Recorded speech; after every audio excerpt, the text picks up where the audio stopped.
ध्यानाभ्यास के लिए कृपया अपने नेत्रों को बंद कर लीजिए।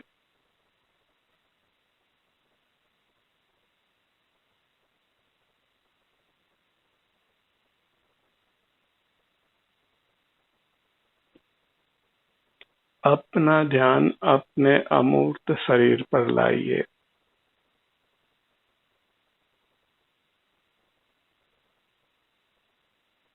इसी विधि से हम प्राप्त मूर्त शरीर के बंधन से मुक्त हो सकते हैं।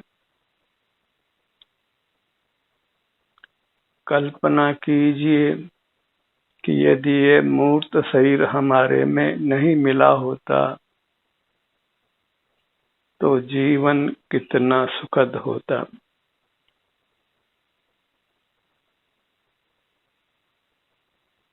हमें वही प्रयत्न करने योग्य है जिससे इस मूर्त शरीर के बंधन से हम मुक्त रह सकें।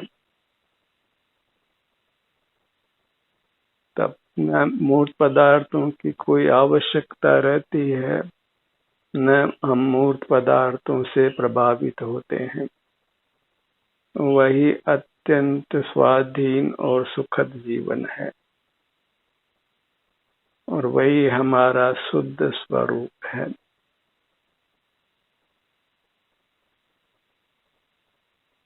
और इसके लिए बस हमें मूर्त पदार्थों को देखना जानना बंद करना है। हम ही मूर्त पदार्थों के साथ ज्ञेय ज्ञायक संबंध बनाते हैं, उनको अपना ज्ञेय बनाते हैं और फिर उनसे प्रभावित होने का सिलसिला प्रारंभ हो जाता है।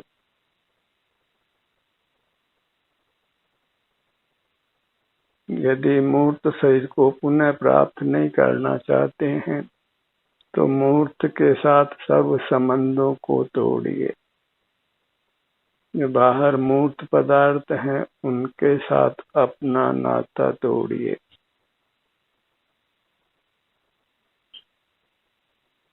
और इसके लिए बस अपने से ही युक्त रहिए।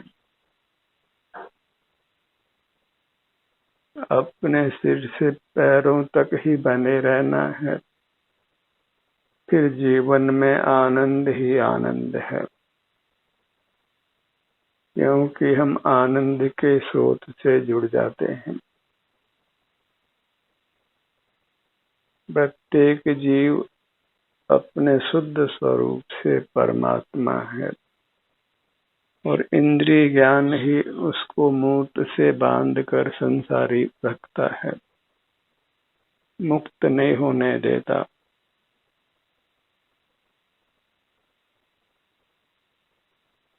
जो मूर्त के संबंध से हमें इंद्रिय ज्ञान होता है, उस मूर्त के संबंध से प्राप्त इंद्रिय ज्ञान को अस्वीकार करना है।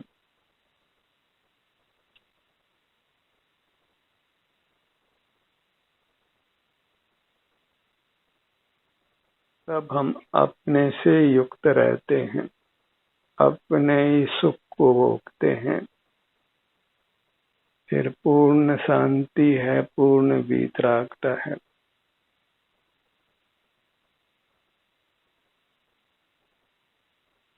एक अकेला शुद्ध है और सुख स्वरूप है। मूर्त का संग ही हमको नाना दुखों में डालता है और मूर्त को देखना जानना ही मूर्त का संग करना है।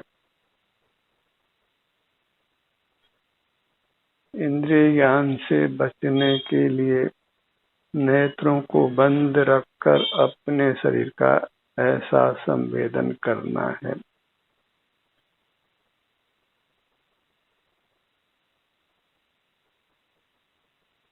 जो भी मुद्रा आपको सुखद हो, उस मुद्रा में रहकर नेत्रों को बंद रखकर अंतर्दृष्टि से रहना प्रारंभ कीजिए और उससे जो आपको सुख शांति मिलेगी तो स्वतः ही फिर आप पुनः पुनः अंतर्मुख रहने लगेंगे।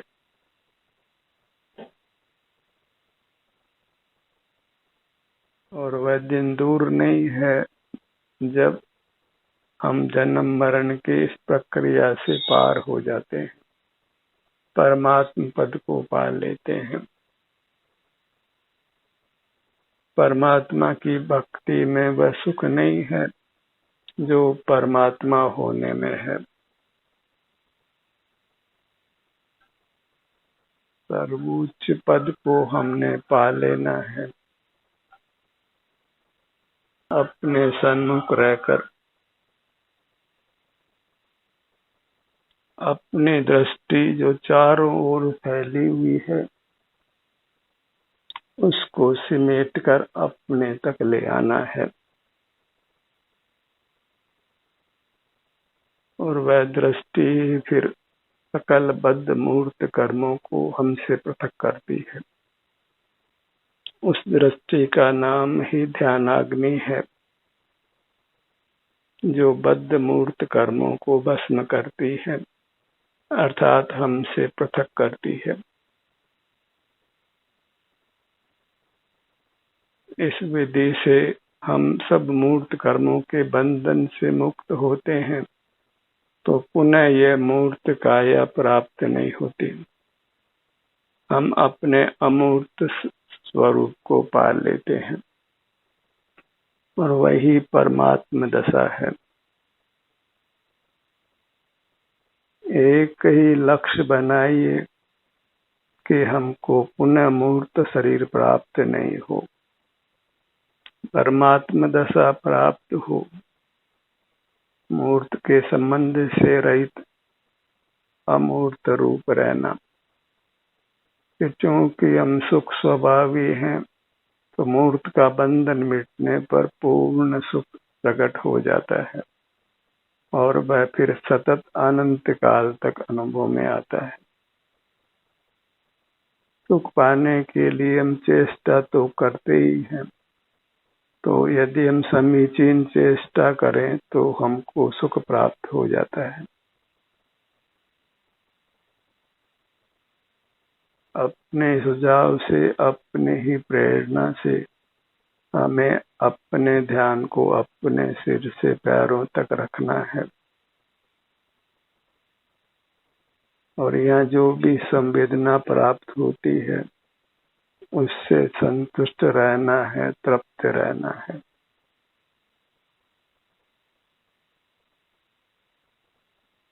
निज में ही रतिवंत बन, निज में ही संतुष्ट रहे।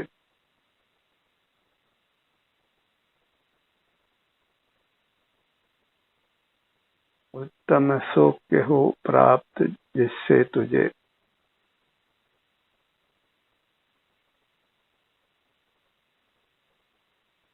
जब हम अपने सिर से पांव तक ही रहते हैं, अपने में ही उपस्थित रहते हैं, अपने में ही निवास करते हैं, तो फिर संसार चक्र समाप्त होने लगता है। और यदि इसको हम हृदय से प्रारंभ कर देते हैं, well start is half done. एक बार स्वानुभव को प्रारंभ कर देते हैं तो फिर वह गति पकड़ता है और सकल बद्ध मूर्त कर्मों को हमसे पृथक कर देता है, और हम परमात्म दशा को पा लेते हैं। बस प्रारंभ करने की आवश्यकता है। अपनी प्रेरणा से, शुद्ध हृदय से जब हम नेत्रों को बंद रखकर अपने ध्यान को अपने शरीर में ही रखते हैं, यही विचरण कराते हैं, अपना ही संवेदन करते हैं, तो फिर हम निर्दोष होते हैं, निष्कषाय होते हैं, निष्पाप होते हैं। और निष्कषाय निष्पाप को फिर दंड की प्राप्ति नहीं होती। जो बहिर्मुख हैं, रागी द्वेषी हैं, पर से युक्त होते हैं, अपने से युक्त नहीं होते, तो ऐसे विषय सेवन करने वाले जीवों को ही नाना दुख रूप दंड प्राप्त होता है। सुख की कामना है तो अपने से ही सुख प्राप्त करिए, और इससे अच्छी बात क्या हो सकती है कि सुख के लिए हमें अन्यत्र नहीं देखना पड़े, अपने से ही सुख मिल जाए तो वही सर्वोत्तम स्थिति है। और जब अपने से युक्त होते हैं तो हमें अपने से ही सुख प्राप्त हो जाता है, किसी की ओर देखना नहीं पड़ता, कुछ बाह्य चेष्टा नहीं करनी पड़ती है। अंतर्दृष्टि करके अंतर यात्रा कीजिए, अपने में ही विहार करिए।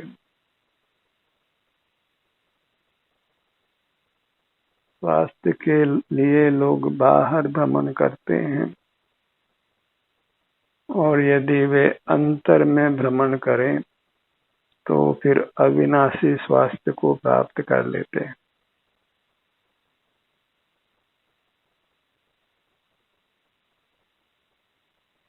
अविनाशी सुख को पा लेते हैं।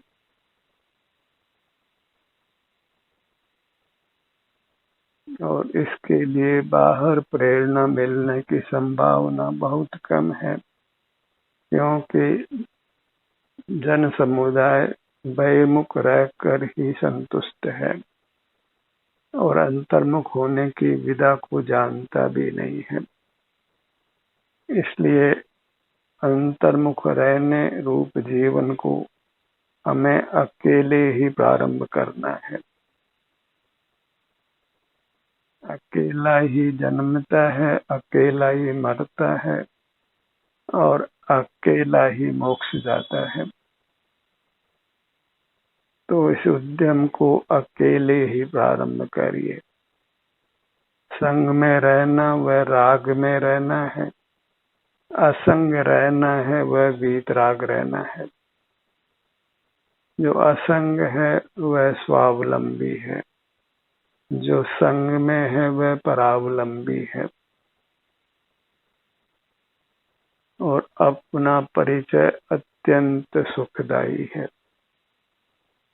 जिस सुख को शब्दों से नहीं कहा जा सकता है, जिसके लोक में कोई उपमा नहीं है।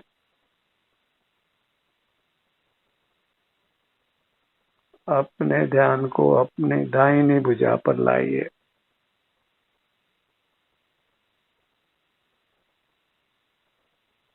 पांचों अंगुलियों का अग्रभाग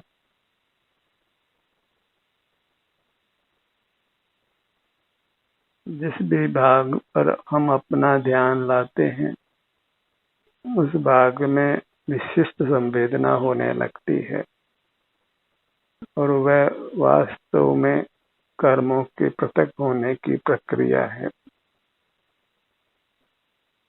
मूर्त के बंधन से मुक्त होने की प्रक्रिया है। अंगुलियों के अग्रभाग में जो भी संवेदना है, सेंसेशन है, उसको महसूस करते रहिए। श्वास का आना जाना जैसा हो रहा है उसको होने दीजिए।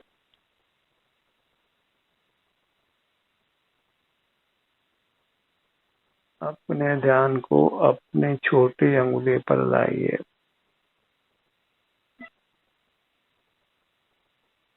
यह आत्म दर्शन है, अपने ही किसी भाग के संवेदन रूप रहना, अपने में हो रहे संवेदन को ही भोगना।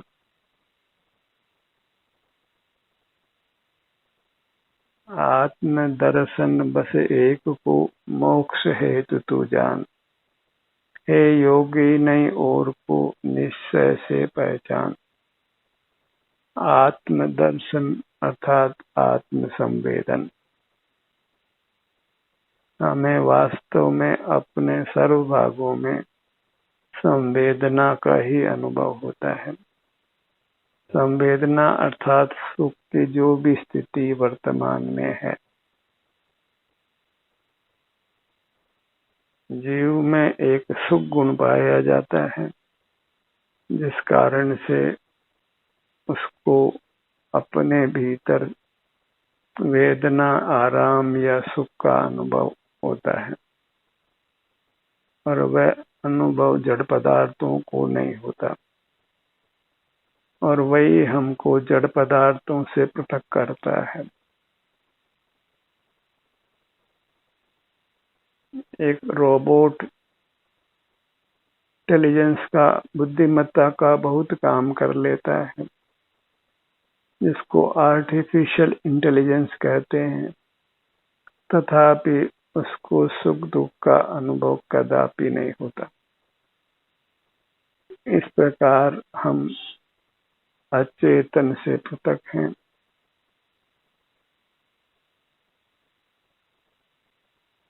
भले बुद्धि के मामले में वह हमको पछाड़ देता हो,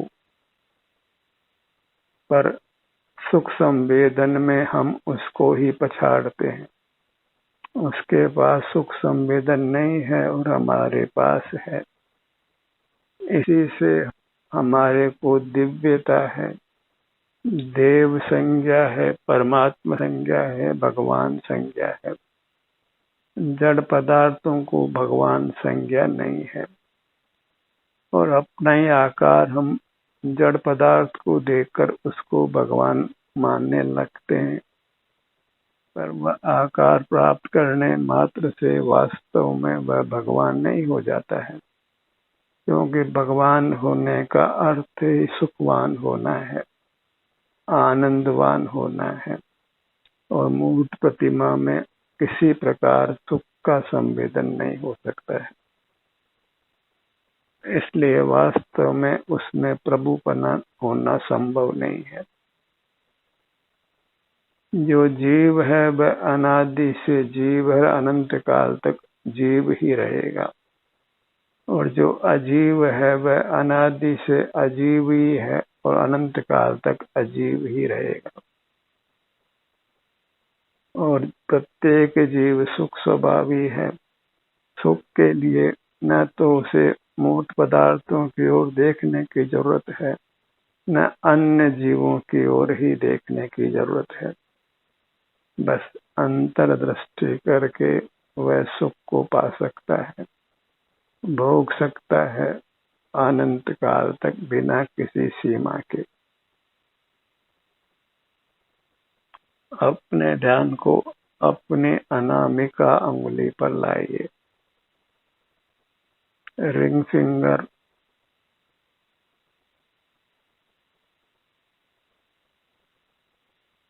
कुदरत से ही हमको ये सुविधा प्राप्त है कि हम अपना संवेदन कर सकते हैं, अपने को भोग सकते हैं, क्योंकि बाल गोपाल सभी जीवों को स्वयं का अनुभव होता है, बस बाहर से दृष्टि हटानी होती है।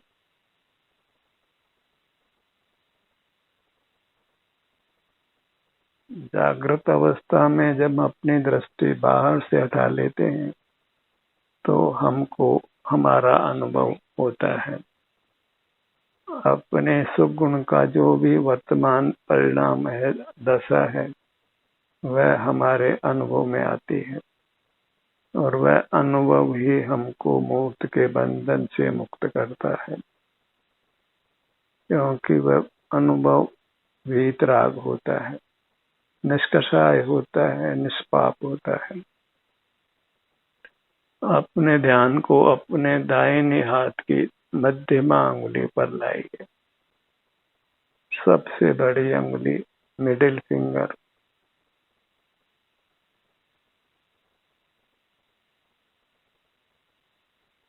इसके भी आप 3 विभाग कर सकते हैं, आगे का भाग, मध्य भाग और पीछे का भाग।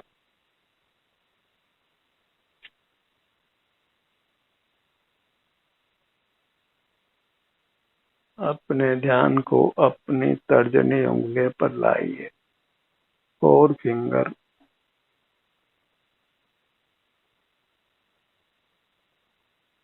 अंगूठा, पांचों उंगलियों को एक साथ अनुभव में लीजिए।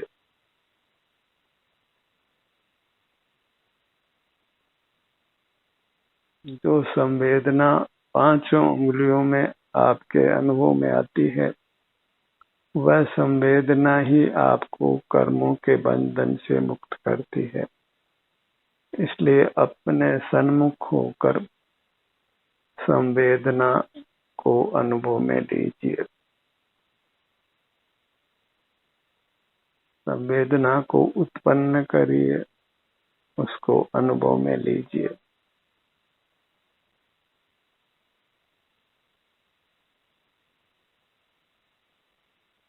और जिस भाग में हमारा ध्यान होता है, उस भाग में स्वतः ही रक्त की पूर्ति बढ़ जाती है और जिससे वह भाग निरोग होता है। और वह संवेदना भी यह जाहिर करती है कि उस भाग में रक्त की आपूर्ति बढ़ी है।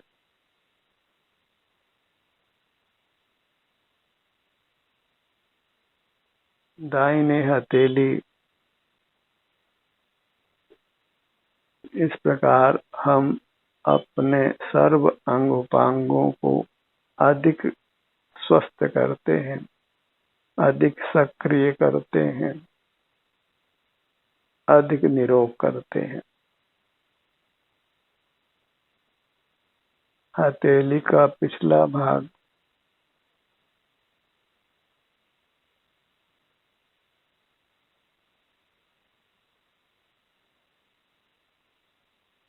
आत्म सन्मुखता सुखी होने का उपाय है। ऐसी श्रद्धा जब हो जाती है तो फिर अपने सन्मुख रहना सुगम हो जाता है। बहिर्मुख रहने पर हमको अशांति का अनुभव होता है और फिर हम अशांति से बचने के लिए पुनः पुनः अपने सन्मुख होने लगते हैं। और इस प्रकार मोक्ष मार्ग में हमारी गति होती है। और मोक्ष मार्ग में ही अपने को स्थापित करना, वही हमारे लिए हित में है।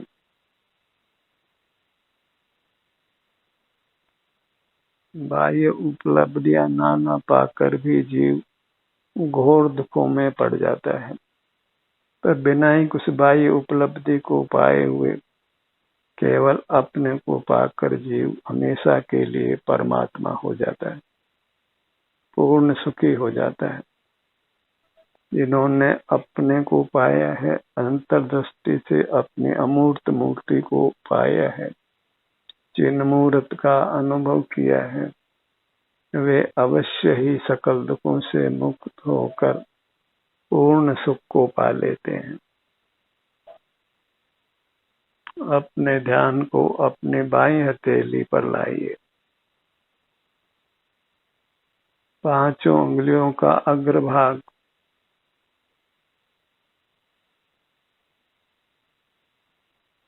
इस प्रकार हम अपने हर भाग में संवेदना को जागृत करते हैं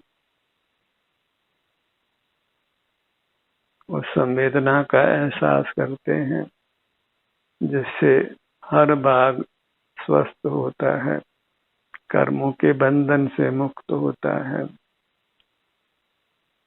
और हम निष्कषाय होते हैं, निष्पाप होते हैं, वीतराग होते हैं। और इस प्रकार हमको संपूर्ण कर्मों से मुक्त हो जाना है।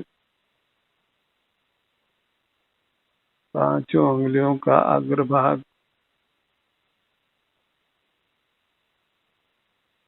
पूरी बाईं हथेली, पूरी बाईं हथेली में जो भी संवेदना हो रही है, वह संवेदना ही आपको कर्मों से मुक्त कर रही है, आपको सुखी बना रही है। दुर्गति गमन से आपको रोकती है, दुर्घटनाओं से आपको बचाती है। दोनों हथेलियां एक साथ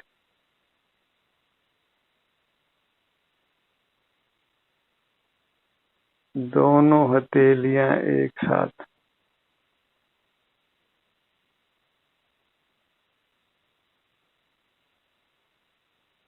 दोनों हथेलियों को आपस में मिला लीजिए, हृदय स्थान पर लाइए और अपने मूर्त को शुद्ध हृदय से, अंतर हृदय से नमन करिए। अपने प्रति आदर का भाव लाइए, अपनी महिमा लीजिए। ये आपकी मूर्त ही वास्तव में परमात्मा स्वरूप है। इसको बारंबार नमन करिए और इसके सन्मुख रहने का ही सतत प्रयत्न करिए। ध्यान का ये सत्र यहीं समाप्त होता है। आपकी सहभागिता के लिए धन्यवाद।